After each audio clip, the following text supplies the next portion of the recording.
Yeah, for me, there was like three things that stuck out. I always try to look at things as a player and then, as a GM or as the team. So as a player, just with the rivalry, like you mentioned, the hostility, the things going through, I'm thinking like, not only my player, I'm a father.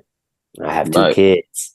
Right. There's certain things that I don't want my family, my kids to have to deal with. And that was one of the reasons why I thought maybe he wouldn't go to Panathinaikos, just because that day-to-day hostility that he would Right. receive, that his family would receive. And, you almost feel, I played in Greece. Sometimes when things get going between that rivalry, you almost feel unsafe. And, Right. Right. and then another thing that gave me pause was his age. I figured at 33 years old, you know, he would think, I spent so many years in my youth at Olympiacos, all this time, I'm probably not going to leave, just because we had success. We're right there. We're inching closer Right. and closer to that title. But then the other part of me was the minutes, how Barjokas does things. He does an True. excellent job, but I don't think no player wants to play 10 minutes in a row and then Right. sit out 10 minutes in a row and then play 10 minutes in the third and then sit out the fourth. Like, there was times throughout the game where he, for sure, was an excellent coach, did great.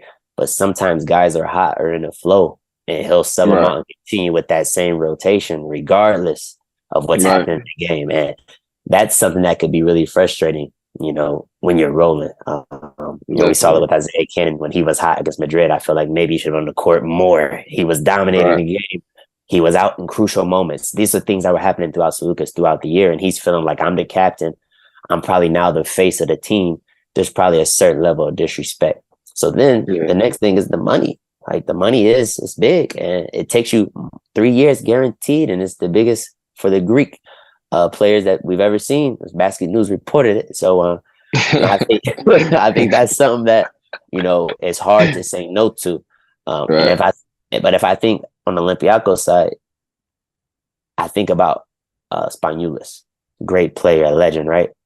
When you held on to him too long at the end, I don't want to be disrespectful, but Olympiacos was a shell of themselves. They were unable to get Yeah. to the playoffs. They could not play well. They almost didn't care about playing in the Greek league, just playing one game a week to kind of preserve his body, doing Right. all this thing. They saw Spanulis age, and they saw a guy whose game start to drop, but his mindset stayed the same. I want the ball. I want you to play it Right. through me. I want these minutes.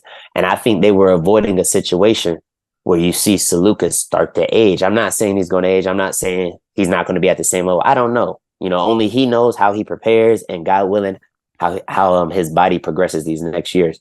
But in my experience, I would say with a guy who's getting older, maybe a 2-year deal. After that, it should be year by year basis when you hit Yeah. 35 years old, because you never know what can happen. Um, and it's just how I would approach it. And so I understood where Olympiacos was coming from. I'm 35 years old. If I continue, I know the rest of my career I'll be on 1-year deals, and I'm okay Yeah. with that. And so, just thinking from that perspective, he has to have some type of understanding that they're not disrespecting you. They're trying to preserve the organization, and they seen what happened, and it took them 3 years to recover, Yeah.